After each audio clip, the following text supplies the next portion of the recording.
Welcome to the Women Inspire Aspire podcast.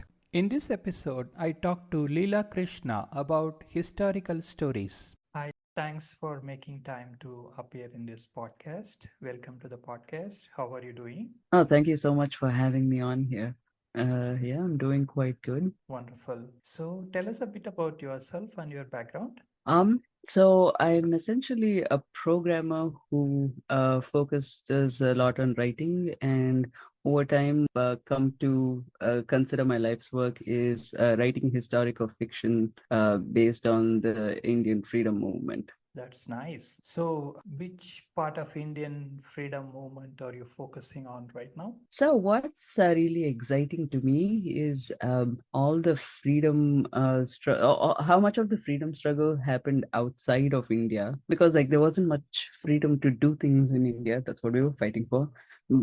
So, and as always, Indians always go abroad, for better opportunities when opportunities at home are terrible. So, and but when we went abroad, we didn't lose this fighting spirit to want to make our homeland better. So right now, what I'm working on doing is editing my book that is set in London. It is basically the origin story of Savarkar, which is like he from a boarding house of Indian students, he architected the whole freedom movement such that you hear about all these one-off revolutionary things in the early part of the freedom movement, right? Like Khudiram Bose threw a bomb, or they shot a magistrate, that sort of stuff. Like all of it was orchestrated from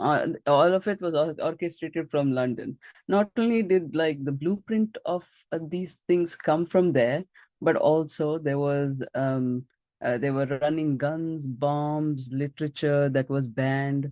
All of that, all of that. There was a central node, and there were a lot of coordination between local agencies. Like on the west coast of India, that's Maharashtra, there was Abhinav Bharat, and then in Bengal there was Anushilan Samiti, and then people from both places would they would work and coordinate in order to make make freedom happen, and under like so much stress. So this whole thing has been very exciting to me, especially like when I read about this, it's exactly like my experience of being a student abroad.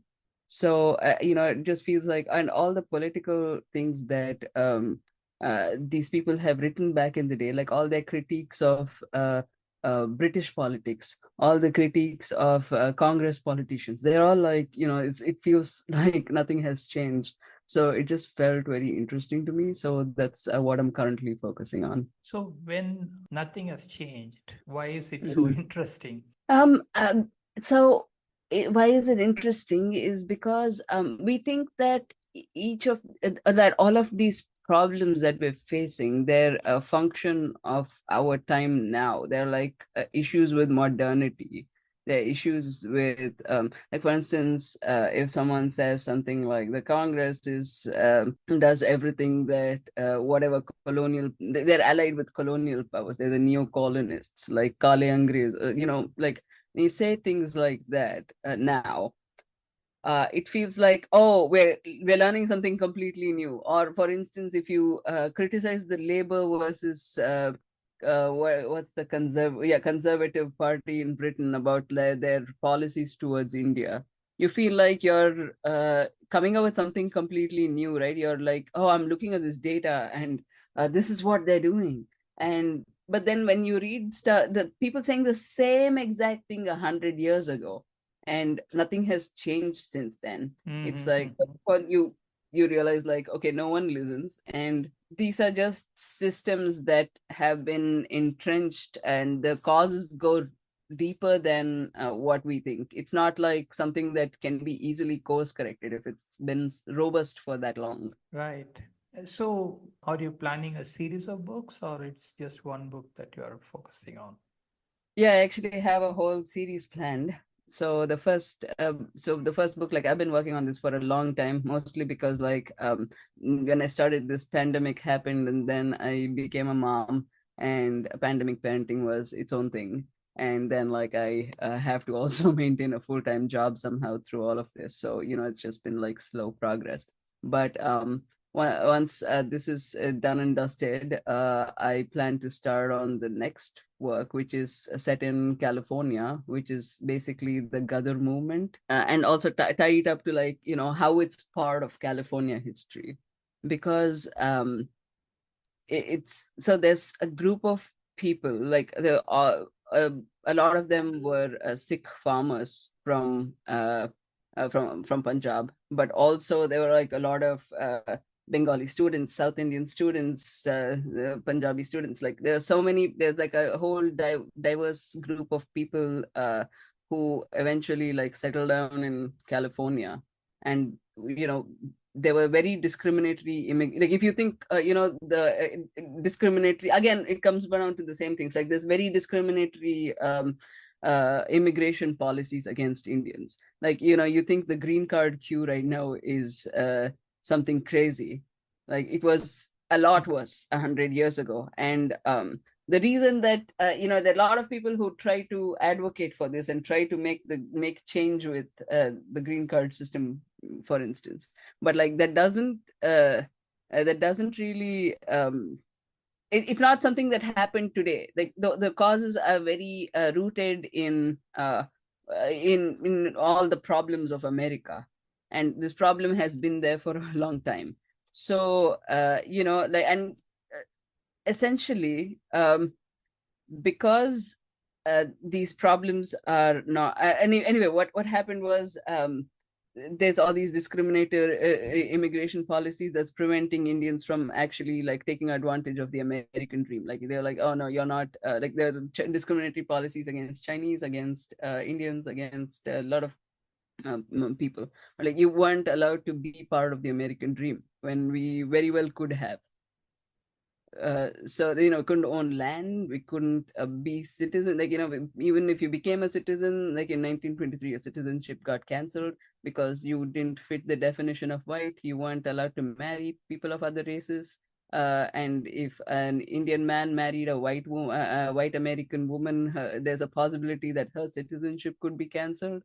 So there's a whole lot of these sort of things that were there, and all what happened was this precipitated the Indian Ghadar movement. Basically, what the argument was the reason that we're discriminated against is that there is no strong government in India to advocate for us. The Chinese also had discriminatory things, but the Chinese government, Japanese government, they would advocate for the cause of their citizens abroad in order to make sure they're well protected. But the British Indian government didn't care. So which is why, like, they started this Ghadar movement, which is essentially like they're collecting guns, ammunition, and manpower, and everyone is joining the Indian army, the British Indian army, so that they can mutiny. And this comes from the first books. Like Savarkar's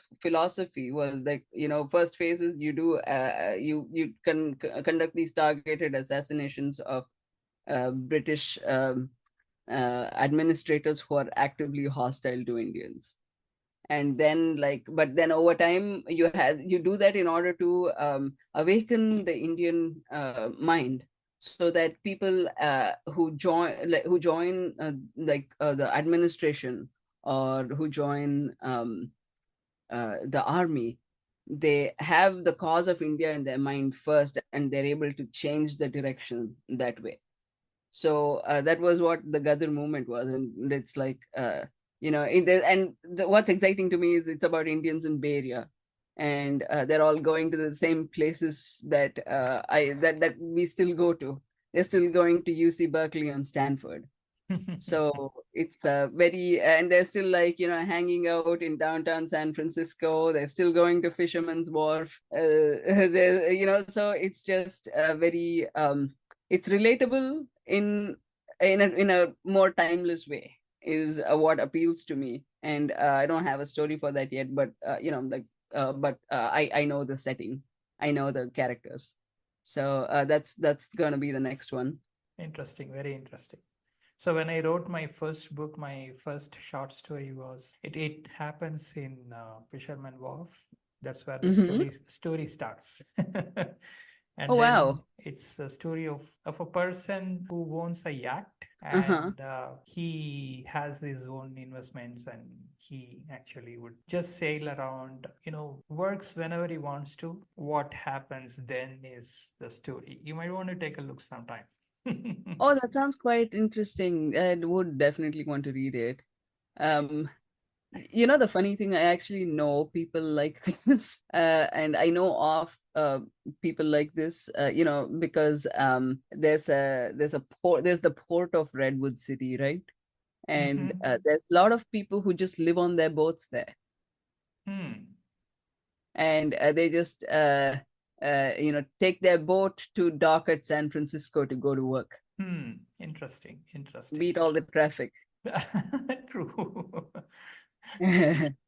And also, there's this interesting book called Chaos Monkeys by this author called Antonio Garcia Martinez. No, yeah, Hmm. that's his name. He's a techie who I think he still has a startup. I think Yeah, he's I quite think active. I've heard But his yeah, name somewhere. Yeah. yeah, you would have.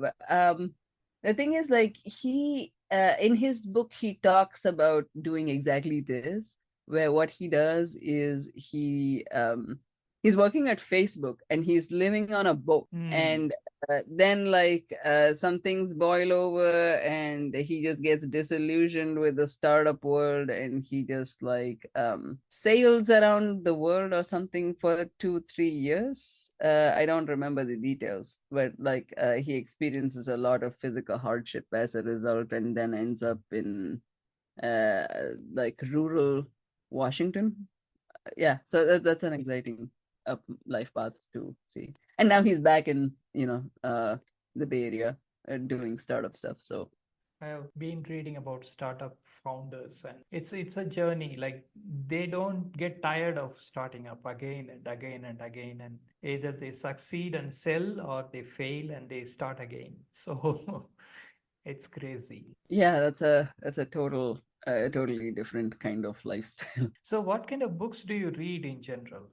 In general, I find that I end up reading a lot of nonfiction these days. I end up reading a lot of history books, especially about Indian history, and mostly like to inform myself of what things are like in the eras that I'm writing about.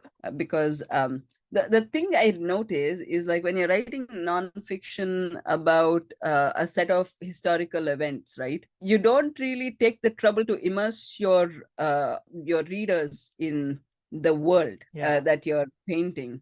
For instance, like one of my favorite books has been Vikram Sampat's biography of Savarkar, like 2 volumes, and he has a lot of he's done like so much research I can't even imagine, and he's written in so much detail. Every time you pick up the book and read it, you will get like some 3 4 new insights. That's just how dense and how interestingly he's written it.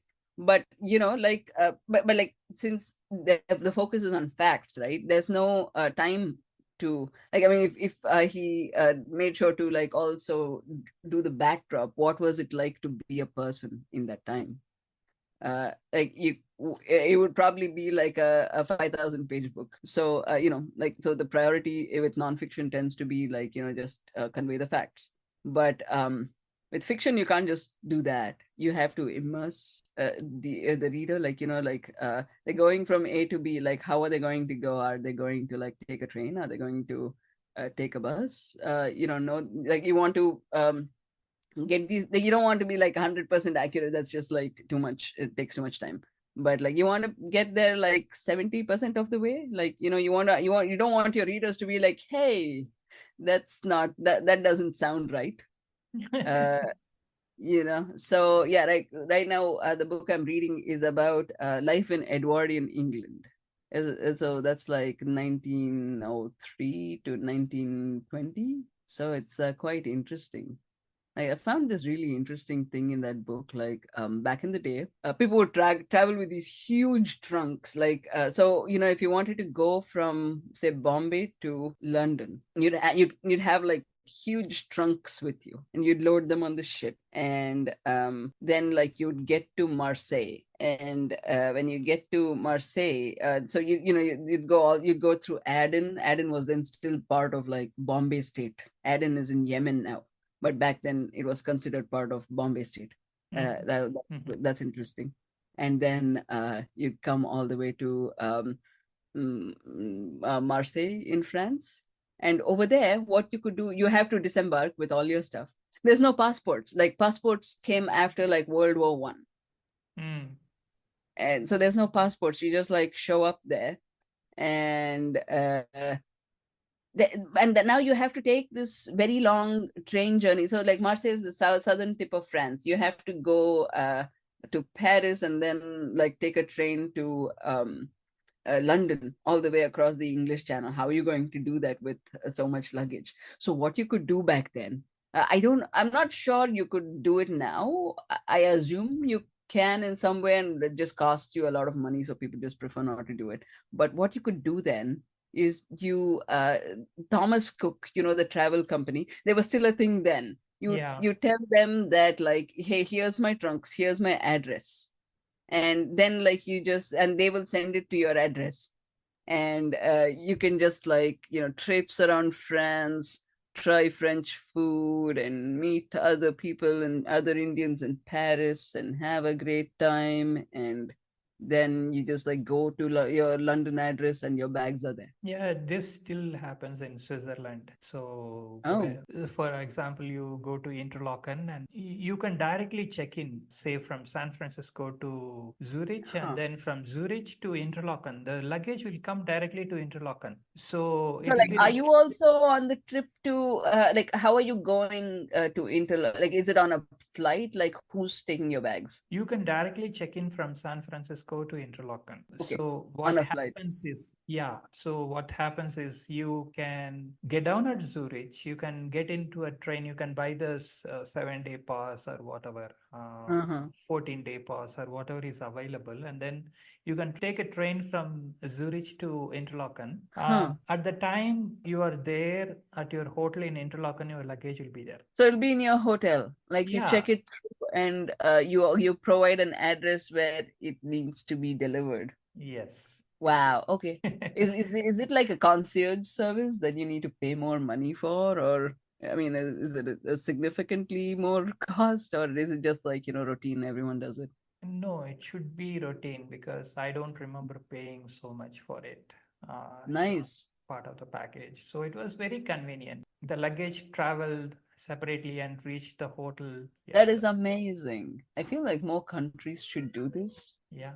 Tell us a bit about your growing up, your priorities and your youth and how you were molded growing up as a person. What were your priorities and value system and things like that?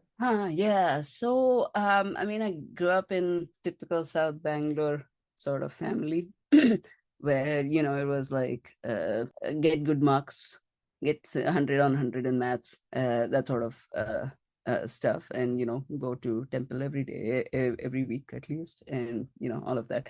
So, you know, so what this led me to is, and also like, generally lower middle class sort of upbringing. So, like, that sort of molds you in a certain way. So what this led to is I did engineering in computer science, and then leveraged that to move abroad, do a master's in computer science. And essentially, like, credentials felt very important, and for good reason, because they open doors to a lot of opportunities that you didn't even know existed. So yeah, so I moved to the US in like 2008, 2009. And yeah, it was like then, like, I worked very hard on my degree, but like once I was done with my degree, I was like, wanted to do other things. I felt like I was being very one-dimensional,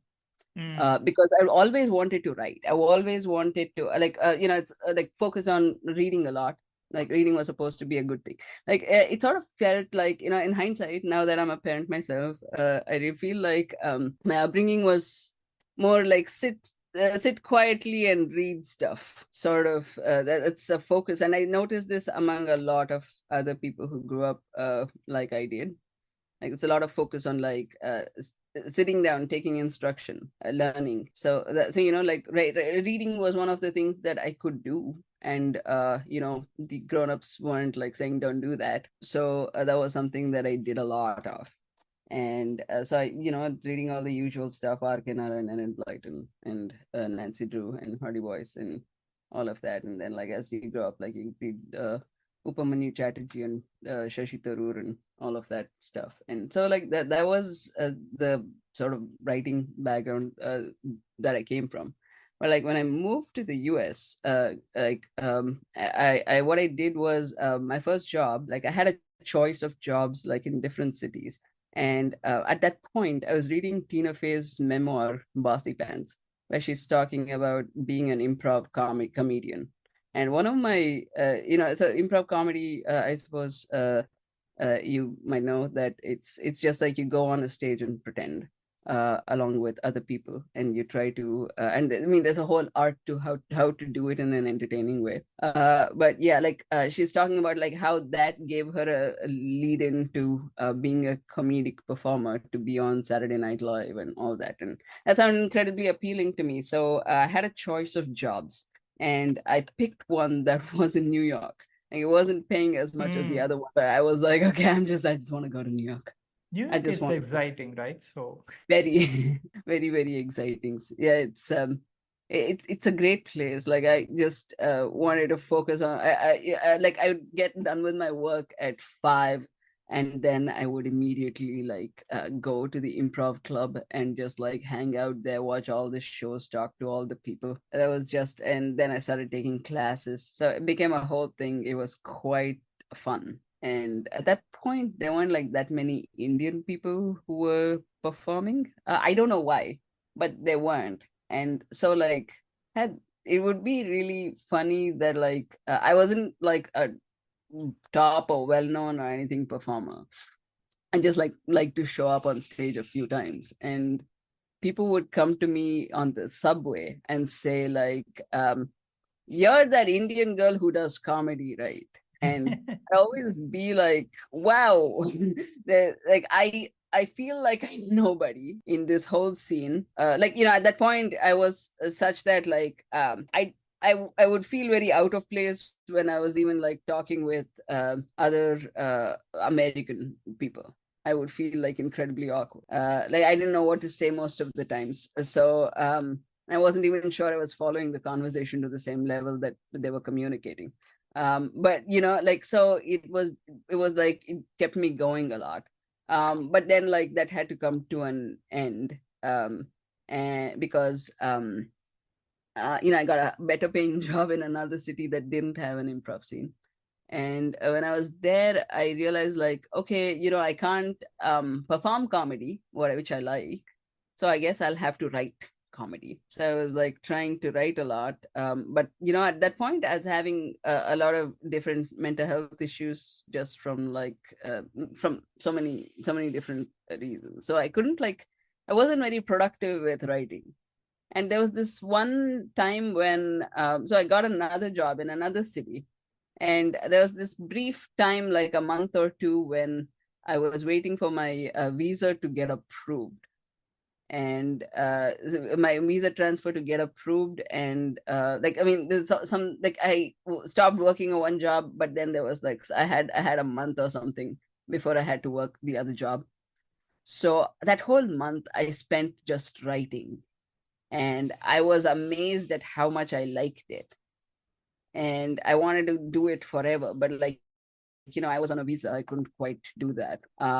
But then like, when I switched, then like, there was a lot of life transitions. Like I got married, and I didn't have to worry so much about visas anymore, because I could always go on a dependent visa, or green card. Like, yeah, so my visa situation improved significantly. So now, I could actually like focus on doing what I want to do. if I wanted. And I was like, yeah, I do like being in tech. I do like having a nice paycheck, and I do like doing the kind of intellectually stimulating work. So I was doing that.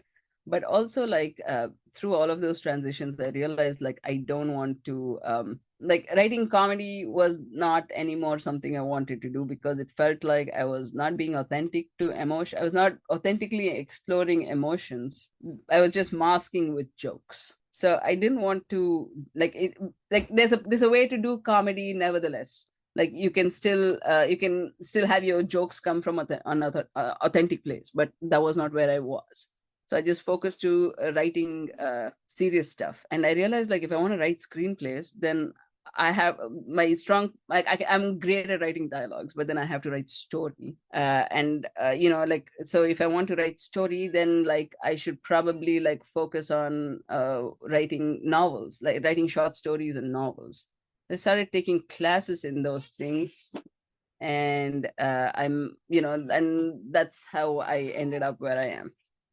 I just write novels and other sort of long fiction now. It's also like, if you're screenwriting or something, like, you need to have, like, a if no one's producing your screenplay, it's not going to get read. It's not a final form. So Okay. it feels like you're just working on something to, or even like if you're writing a sketch, like, yeah, unless, like, you also have a group of friends who are willing to, like, do sketch comedy with you. Like, at least back then, that's how it was. Like, now, like, people do this sort of comedy by themselves on Instagram, which is amazing. But back then, like, the imagination was very limited, at least for me. So like, if you didn't have a group of friends who also were interested in this sort of stuff, like, you weren't really going anywhere. uh anyway, so, like, so basically, writing fiction is sort of like, I can do it on my own time, and I can put out finished products as and how I deem it. So, it's exciting that way. Yeah. Apart from all this writing and tech work, what are your other hobbies and interests that you pursue? This just, like, takes up all my time, essentially. Like, other than that, like, I do like to, like, live in Northern California. You gotta go to the outdoors. It's just, there's just so much beauty. So I do that a lot. And I end up, yeah, basically, like, that's the thing I do with my spare time, because that's the thing that keeps me in with good energy to actually, like, do all these other things that involve sitting down, like, so much. So, on the tech side, it is quite an exciting period right now to be in. So, are you working on artificial intelligence or anything of that sort in your company? My company does. I don't right now. um I found that, like, so I started off being a machine learning engineer. But over time I realized, like, that don't like the last 5 like, you get a model to 95% accuracy, and then, like, you're tuning the rest. I don't enjoy that. Yeah, I don't enjoy that very much. um 95% and above is overfitting. yeah, I mean, like, you get to a certain point, and then, like, you want to, like, cover all the edge cases, like, basically, like, if you have a product in production, you want to make sure that your clients aren't like, all their they're not expecting one thing, and then you're trying to make the model deterministic on top of all of on top of the model. So yeah, that Wow. sort of. That's interesting because machine learning is not meant for that. If you want a deterministic result, you go for RPA, not for machine learning. But anyway, Sure. um, Yeah, I mean, there's different ways to do it, I guess. It's sort of like, you're trying to, like, basically, like, a lot of decisions made tend to be high stakes, right? Like, for instance, you're deciding, like, for instance, if you're working on catalogs in e-commerce, you have duplicate products, and you're trying to decide which ones to merge, which ones are the same and which ones are not. And each of those decisions, they have, like, a financial cost to them, like, in terms of, like, they're mapped to real world objects. And if you're working on, like, social media sort of algorithm, it's fine. But if you're working on something that where each each decision that the algorithm makes tends to have real world consequences in terms of money, then you need more accuracy, you need to be able to say like, oh, this is why it went wrong, so that's why like you end up using decision trees and stuff more than you end up using some other sort of models. I have a different opinion on that. So, what Mhm. I feel is that if you are so particular about the accuracy, then go for, solid rules based on, the current context, data you have. Based on the data, you make some decisions. You have solid rules on that, and then you go based on the rules. Yeah, usually it's like that. Like you have a model, the model gives you some sort of values, and you use that value in order to make a decision, essentially. Mm. So basically like getting all of those sort of details, I realize like more than making sure the model's fine, I enjoy doing all the surrounding stuff. So I mostly work in like data infrastructure and things like that, so that's more exciting. But though in my spare time I do try to keep up with LLMs, and it just feels like there's new papers coming all the time, and it's just really hard to keep up. Not just papers, there are also models coming out every week. Yeah. So it's quite an exciting time to be, but it's very challenging, very Yeah. time consuming. Um, let's talk about some societal issues around you. You are in California, right? If I'm not wrong. Yes, yeah, I'm in the Bay Area, And yeah. Bay Area. So there's tons of stuff in India. Let's forget about all those. So Mhm. in USA, what are the things that you see, and what are the things that bother you, and how, if given a free hand, how will you Uh, address those things? oh, I don't believe I should be given a free hand here. I mean, like, so, so basically, like my how I approach this is like, I'm still an Indian. I'm an Indian citizen. So, like I don't quite identify with American issues. Like, I mean, they're not my issues. They're not my societal problems. In the same way, like, I care about Indian societal problems. It's essentially like when I try to see the societal differences, like one of like the same kinds of interpersonal problems, intergroup problems are there in all countries, but the reason that it feels like it's worse in the US somehow is like there's two main things that I feel like they're the problems. One is drugs. So like homelessness is a problem in India as well. A lot of people live in slums. They live in but you're not like scared. You want to help poor people. You want to help. There's a sympathy. They're not like you're not yelling at you. You don't want to be unkind to a homeless person. You don't want to be unkind to a poor person.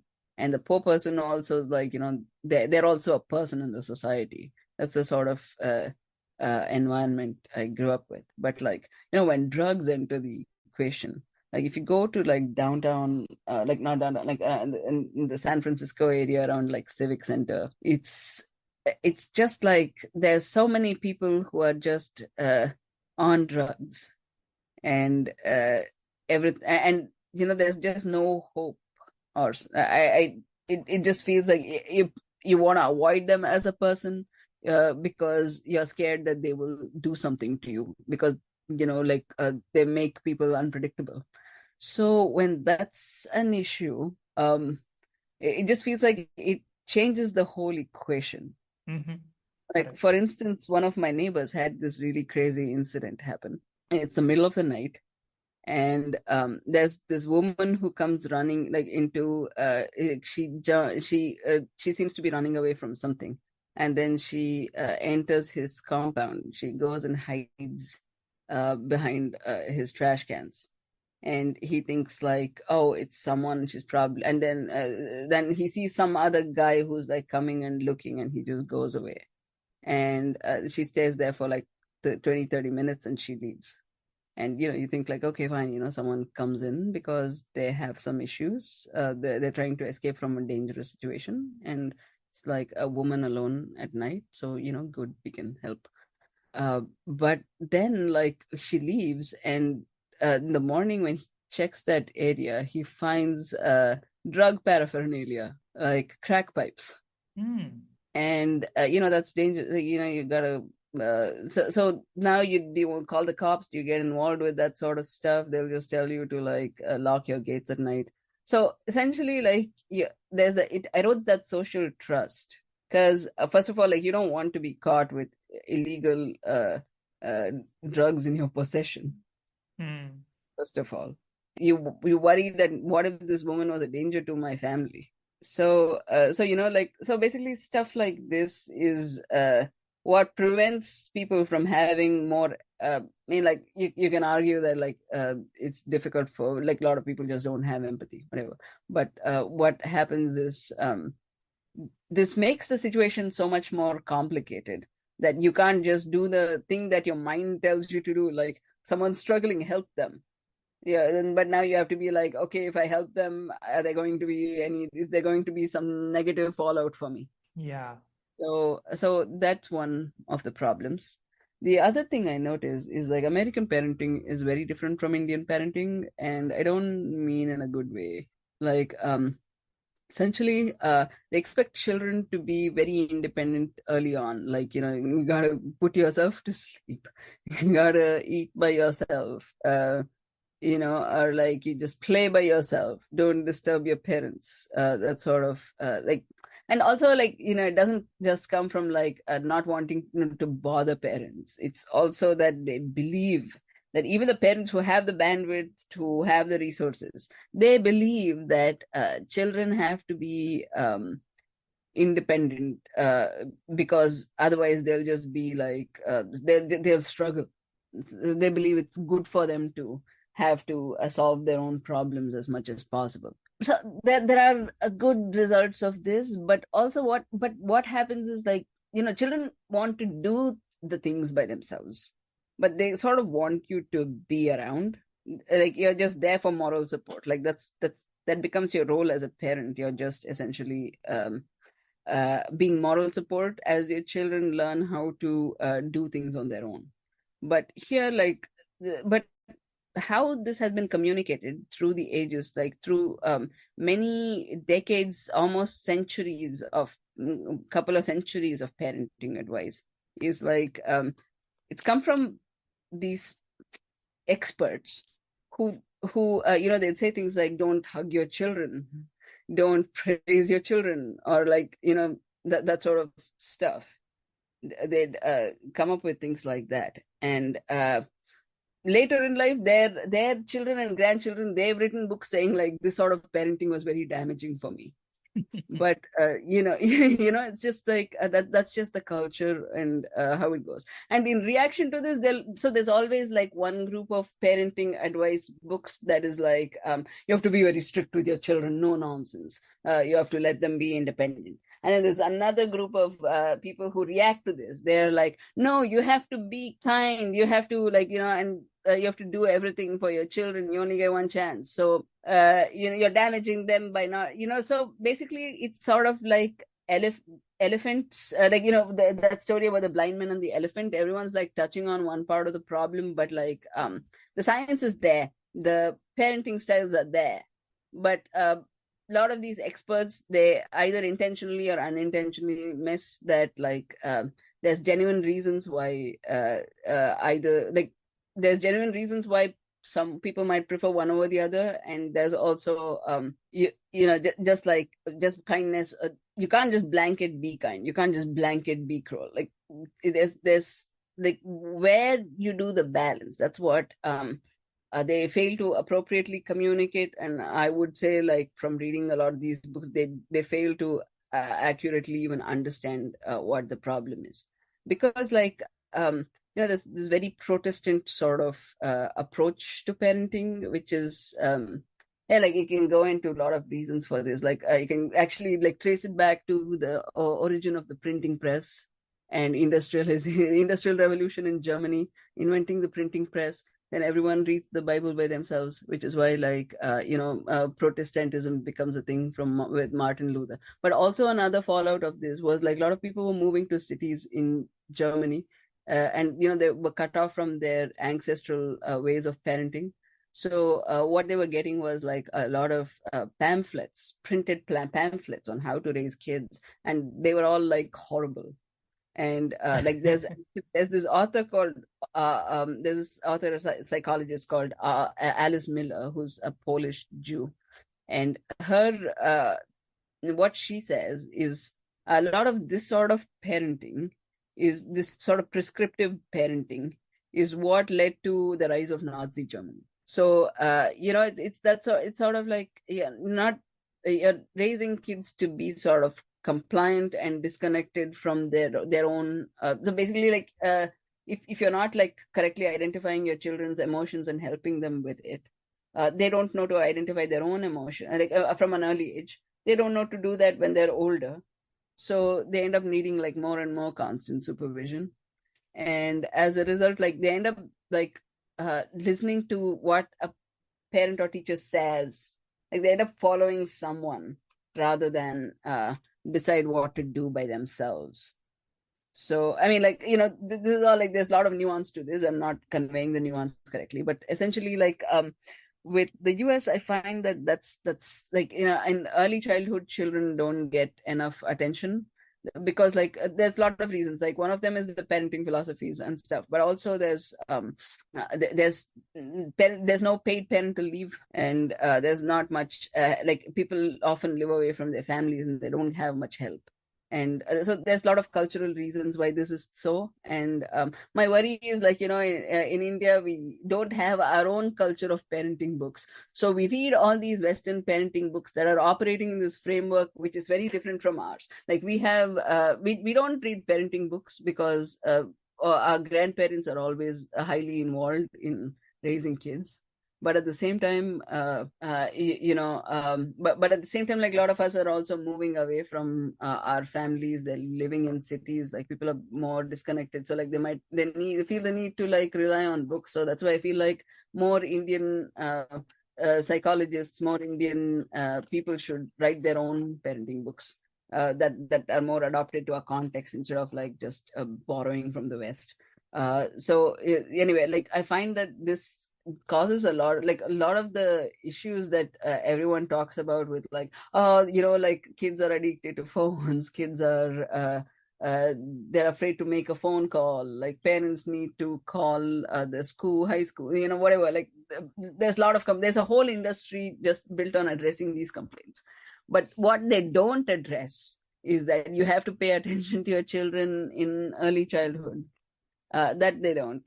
And see, like a lot of parents do anyway, because like the instinct is very strong. Like when a child is needing something, like the instinct to provide for them is very strong. So like and not everyone follows books and stuff. People often just like do intuitively, or they nurture the way they were nurtured. So it's not like it's not, I don't want to generalize with saying like everyone does this is a problem, but like these sort of like it's been like 100 years of this sort of parenting in America, and especially like after World War II, like I met older Americans who are like baby boomers who were born in like the 50s. They'd say like their parents would just lock them in the basement with the TV on, so that they could clean and do other things. Like that's what, like, you can't imagine, an Indian parent can't imagine that sort of stuff. So anyway, like I find that this sort of I feel like American parenting needs to like really think about where it comes from.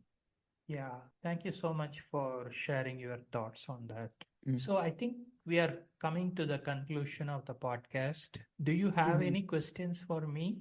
Yeah, like so you interview as many people who are in so many different fields, like what do you find to be any common threads of what leads to success or fulfillment?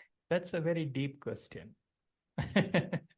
So, success or fulfillment is totally personal. Yeah, yeah, And I think, different people talk about different things as success. And some yeah, people don't know what even success means to them. that is true. Like, so, And when you find someone who has a definition of success and they have met it themselves and they're okay with where they are, like what usually, like, and you take all those people, like, you build a machine learning model. Uh, like, what sort of features are there? yeah, so I think fulfillment would be a very important component more than success, because you mentioned Yeah. two terms, success and fulfillment. Yes. At least personally to me, fulfillment is more important than success, because success at the end of the day could just be an empty thing. After you achieve it, you might not feel like, you have arrived. You have a target of achieving a certain thing in your career, or making so much of money in a business, something like that. But once you Yeah. achieve that, the next day you feel like, what is it? I mean, I achieved this, so what? So this kind of feelings usually come to people when they achieve success. So to me, fulfillment is more of, it's a philosophical and a spiritual one, if you ask me. I think it's more of filling of your own bottle of, Yeah. you are a human being, and I see a human being as a bottle, right? So Yeah. when your bottle gets filled because of, I don't know what, your own personal experiences that you have come through, and your value systems, and where you stand in life and things like that, somehow you reach a stage where you feel fulfilled, Mm. and you don't want anything anymore. You are just okay as it is, and you feel joyful by yourself, just as a human being, right? No Yeah. specific conditions like I should be like this, I should be like that, or anything like that. You are just joyful as yourself. I think that's the blissful state that people talk about. That's fulfillment to me. And if you achieve that, that's the ultimate. So I guess you got to figure it out by yourself, by constant observation and analyzing oneself, and see what do I want at every moment of time, and see where I'm going, and why am I doing this, and what is causing me to. So it there could be multitude of reasons for someone to go through a series of thoughts, feelings, and emotions, and value systems. It could be genetical. Somebody told me that your grandparent is acting through you, or your great grandparents Mm. are acting through you. Um, Huh. so, what parts of you are really you, and what parts of you are coming from somebody else? And of course, you you won't have a system independently, because you are entirely built upon the boatloads of impressions that you have had so far from so many generations. uh, there is nothing called you as such, unless that is gathered in this particular birth through experience or something like that. um, Yeah. so it's a combination of things. So it's really challenging. Even after many years of living and collecting a lot of wisdom, people are still bemused by what they go through on a certain day, and then Yeah. they they come back to square one, and then they start thinking what life is. So Yeah. so that's what I mean. Many people don't know what success is, and many people don't know what they want, and what they think they want is not they what really want. So there's no common theme to answer your Right. question. This sort of ties into something that I have personally worked on for myself, as well as try to get from books and stuff. And it's essentially like that unconditionalness you mentioned, like feeling fulfilled as, I having this feeling of like I'm a complete person just as I am, and I'm not, like, not defining yourself by your success. Like, people, like, I heard this a lot when I was growing up. When I was an adult, I was read it a lot. I didn't understand it until I had my own kid. It's sort of like, what am I rewarding in my child? Am I rewarding them being successful? Like, am I only happy when they're reading words, when they learn the alphabet, or am I just like happy with them generally? So, like, I guess, like, I mean, doesn't only have to be the parent. Like, there's lots of other places that sort of conditionality. Like, I guess the journey through life is, as you said, it's just getting rid of those conditions necessarily and just being like, okay, I'm just fine where I am.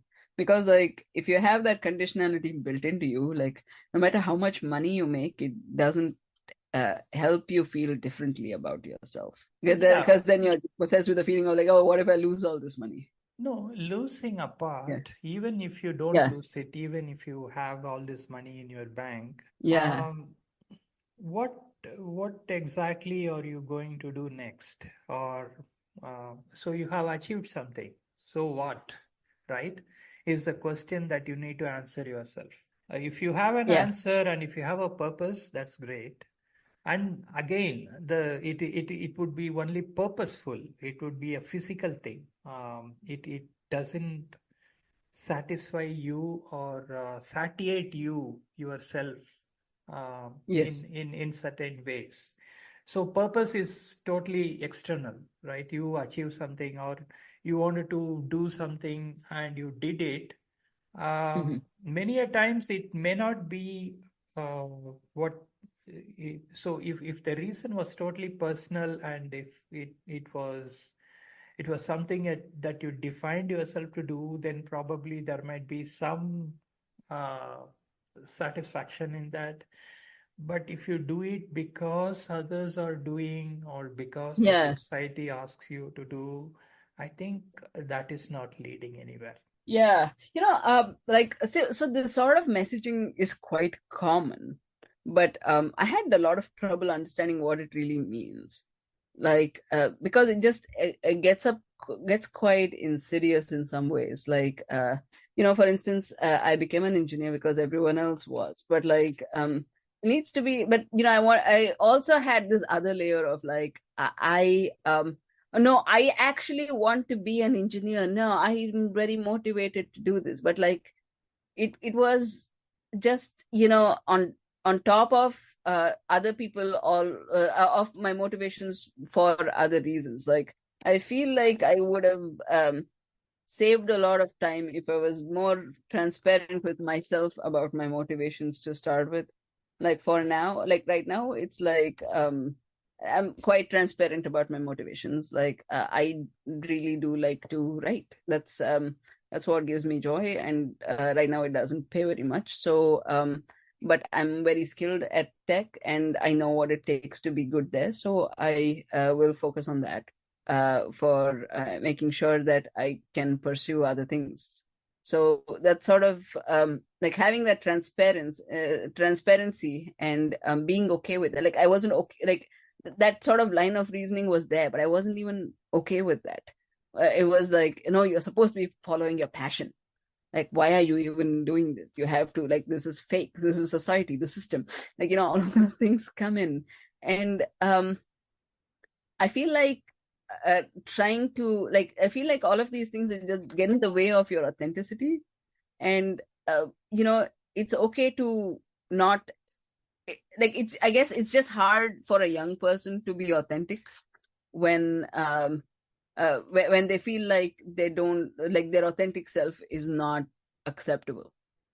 So I guess what is important is to be able to be around people who accept your authentic self. That's like one step to, like, towards you yourself accepting your authentic self. And once you're there, then the rest of the stuff, it just makes sense.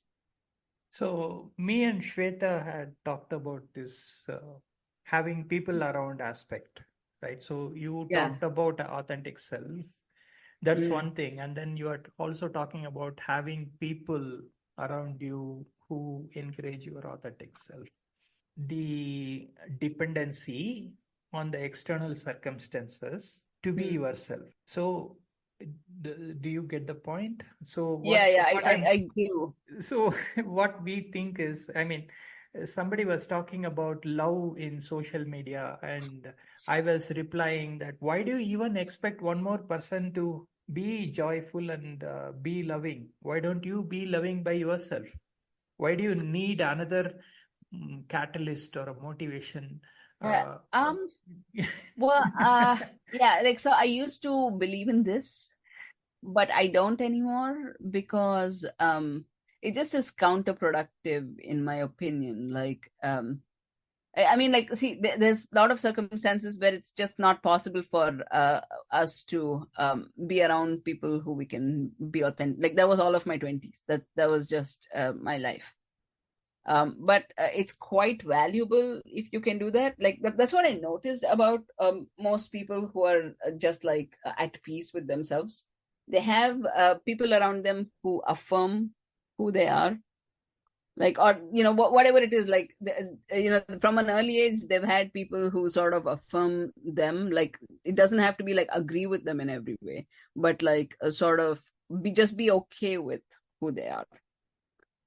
You get the difference, like for instance, I don't have like my no one in my family writes, but they're just like happy when I write.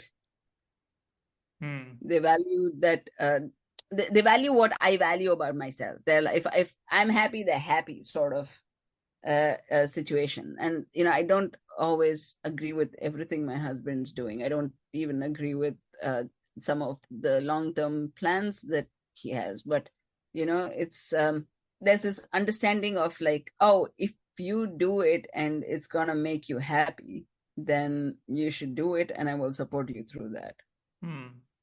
So I mean, like, so this can get complicated. But the thing is, like, if you're in a close familial sort of relationship with someone where you support them and they support you like this, you sort of intuitively know, like, like you're not going to get taken advantage of or anything, like, because the relationship is such.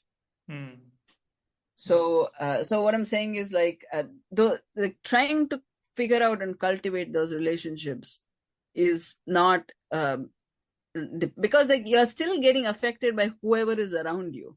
You are not like, as humans, we're not cheetahs that we hunt by ourselves. If we were, that would be fine, but there's so much of our personalities that is just like wired around the tribe, and like you just build that sort of tribe around you anyway, because like you put out a certain kind of energy and that attracts certain people to you. So like it might not be immediate people around you, but like you might get that sort of validation from people online, like from a Twitter community or online connections, that sort of stuff, right? So I feel like you end up doing that anyway. It's better to do it more intentionally and accept that the people around you do affect how you think about things. Yeah, that makes sense. So, any other questions? No. Yeah, I think this has just been a great conversation. I really love your manner of questioning and putting your guest at ease. This is, I mean, I have been on one podcast before, which was, in my opinion, was a little bit of a disaster because I just didn't understand the whole format of how to podcast. So, but this has been like dramatically. You won't believe, I was talking to somebody today and they asked me, do you have a format? I said, yes, I do have a format. I give you the highlight points and then you talk about it. And they said, so boring. And Oh, I'm why? not interested. Like, why? What do they expect then? They expect like some sort of games, like rapid fire. So I come across different sorts of people, and their expectations are different. When I did a very hard-coded way of doing this streamlined kind of system, people said that you need to be more flexible and more, funny, and you have Oh, they to. want more conversational. They want like more of your personality. Probably, and also the questions needs to be free flowing and all those things. So I changed my style a bit. And today it was like this person said, "No, no, I don't want to talk about all these highlights. I'm not simply interested in your podcast," is what she said. Yeah. And then I said, "Okay, Huh. fine. What Yeah, else yeah. can we do about it?" Yeah, Anyway, yeah. Not everyone's going to like everything, and that's okay. yeah, but then we should keep in touch and keep Of talking. course. Once in a Yeah. while, we can have chats like this, and I'm pretty interested in reading your upcoming books, upcoming Yeah, works. if you're interested in reading things I write, like right now my frequency is kind of low because I'm very busy with work and I'm also editing. So like you should follow my Substack. It's a mailing list. That's also a blog. So that's lila.substack.com, lila.substack.com. You should subscribe there and you'll get updates from me right in your inbox. Wonderful. So the people who are listening to this podcast are also encouraged to subscribe to Leela's Substack and follow her work. And I wish you all the best, Leela, in your work and career and whatever you aspire for. All the best. I wish your podcast goes from height to height. Thank you so much. Please Very take much. care. Bye bye. Bye. That was a great podcast with Lila Krishna. Please subscribe to this channel and follow it for more awesome podcasts. Opinions expressed by the guests in this podcast are their own. The host or the sponsors of the podcast do not condone the opinions expressed by the guests or the actions arising out of those opinions. Any decisions or actions that the listeners might take as a result of listening to this podcast must be based on their own judgment and will be at their own risk. The podcast host or their sponsors will not be held responsible for the consequences of any actions and or decisions taken as a result of any content in this podcast. Lila Krishna